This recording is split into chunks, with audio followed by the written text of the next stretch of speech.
We've raised the federal funds rate by 500 basis points since a little more than a year ago. We also think that there's more tightening power coming through. That was Fed Chair Jerome Powell talking about just one part of the endless cycle that will destroy the US dollar inevitably.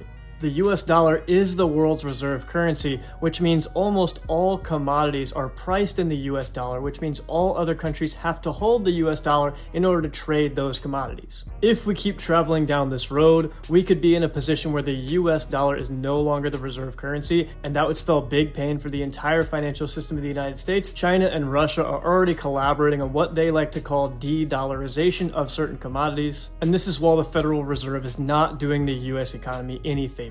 So in this video, we're going to talk about what that cycle is, where we currently are in the cycle, and most importantly, how to protect yourself from the potential decline of the US dollar. But first, before we get into all that, thank you for being here. I'm Austin. I'm a co-owner of cloudmusicsuite.com, and I'm a stock market investor. Channel's sitting somewhere in the 2,000 subscriber range. If you're not already subscribed, go ahead and click that subscribe button. If you're one of those people already and you're already subscribed, thank you so much. I appreciate you in a major way. As a thank you for subscribing, here's a picture of my brand new puppy. Her name is Penny. She's a sweet girl. She's a standard poodle for anyone that's interested, and she thanks you for subscribing. Okay, let's get into this. In order to really paint a picture of what this endless cycle is that's going to hurt the US dollar in the long term, we need to go back to 2020. In March of 2020, the entire economy was shut down. We all know why. I don't need to talk about it, but the Fed intervention in the market and the Fed intervention in the economy was extremely inflationary. The Fed was inflating the money supply through many different means. The one means that is very obvious and impacted all of us in a direct way was those direct stimulus payments to United States citizens. There were 3 total direct stimulus payments,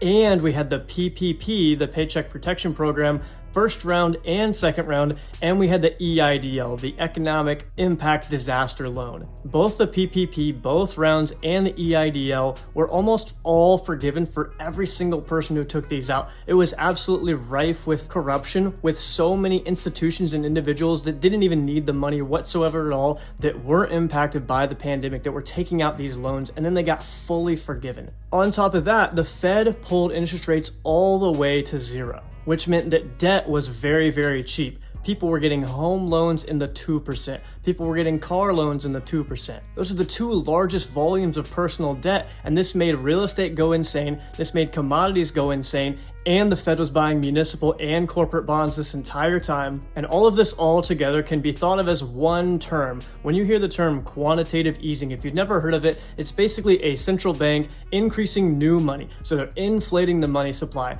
By nature of inflating the money supply, obviously that is inflationary. When times get tough, the Fed is always going to bail out the economy, and the only tools they have at their disposal are inflationary tools. And they use these tools for way too long. They stay way too long to the party. They do too much to stimulate the economy.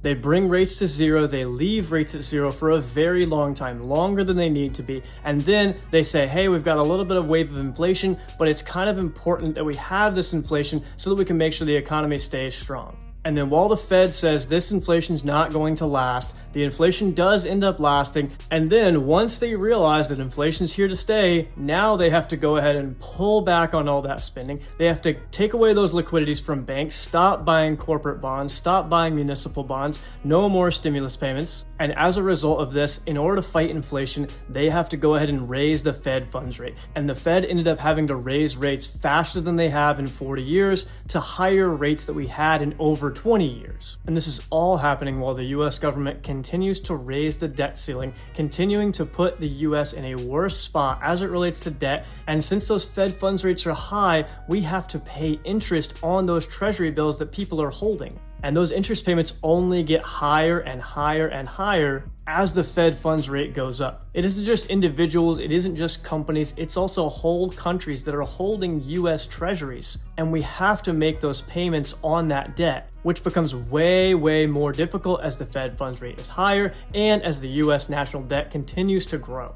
And unfortunately, the Fed is going to stay too long to the party once again. They're going to keep rates way too high for way too long. They're going to do quantitative tightening for too long, too aggressively. The only thing that's going to make them do a 180 and start to bring interest rates back down is if something breaks. They're going to keep on doing what they're doing until something breaks. It's going to be very, very difficult to get that inflation number down to 2%, especially while the federal government keeps on spending at record levels. When something finally does break, the Fed will pull interest rates down way too fast, bring them way too low, way too quickly, and then keep them there too long, and the cycle will repeat itself. Quantitative easing, quantitative tightening, quantitative easing, quantitative tightening, back and forth until we're in a position that is impossible to recover from as the United States and as the US dollar gets weaker and weaker and weaker. The Federal Reserve's job is pretty much already impossible, keeping inflation at a 2% year-over-year rate, and it's only going to get harder as we continue this quantitative easing to quantitative tightening to quantitative easing to quantitative tightening situation,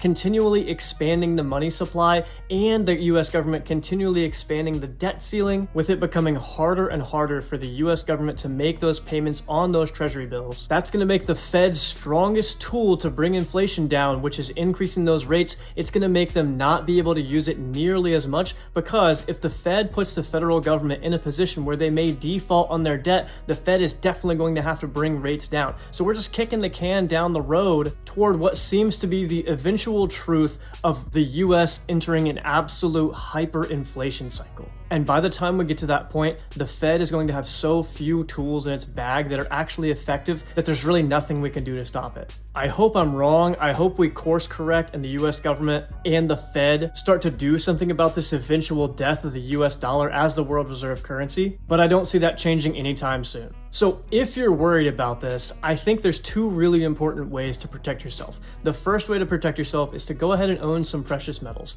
I like to own gold, and the percentage allocation I like to have in relation to my entire portfolio is what percentage do I believe there's going to be a currency crisis in the United States within a certain span of time. Maybe that span of time is within a decade. If I believe there's a 2% chance that we're going to have a currency crisis within this decade, I'm going to have a 2% allocation of gold. If I believe there's a 10% chance that we're going to have a currency crisis this decade, my gold allocation will be 10% of my entire portfolio. You get the point. That's my personal strategy with gold, and that's how I use gold. You might like silver more, you like platinum more, palladium, or you might hate metals altogether, but consider owning some gold, and here's why. Since commodities are traded in the world reserve currency, even if the world reserve currency switches from the US dollar to a different currency, you're still going to have the intrinsic value of the gold that you can trade inside the new reserve currency. This pretty much goes for all commodities across the board, but gold is highly accessible, it's easy to hold, and it's a lot less volatile than almost every other commodity out there. And then the second thing you might want to do to protect yourself from this potential downfall of the US dollar is to own some emerging markets equities. You could buy an emerging markets ETF like the emerging markets funds from Vanguard or BlackRock. That would be ticker EEM on the market or ticker VWO on the market. There's tons of emerging markets ETFs out there. Some exclude China, some still have China exposure, some exclude Taiwan, etc. Or of course you could buy an ETF that focuses on a specific country like Brazil, that is absolutely an emerging economy and emerging market. The vast majority of my portfolio is still in US equities, but I do have a few hedges against a potential dollar crisis inside of my portfolio. I want to know what your thoughts are on this. Are you worried about a potential dollar crisis? Do you think the US is going to stay the world reserve currency? And if it is going to, how long is it going to stay that? And then lastly, let me know any hedges you have against a potential dollar crisis inside of your portfolio. I want to hear about it. I want to know what you're doing out there. Let me know in the comments below. I appreciate you being here in a major way. Have a great day.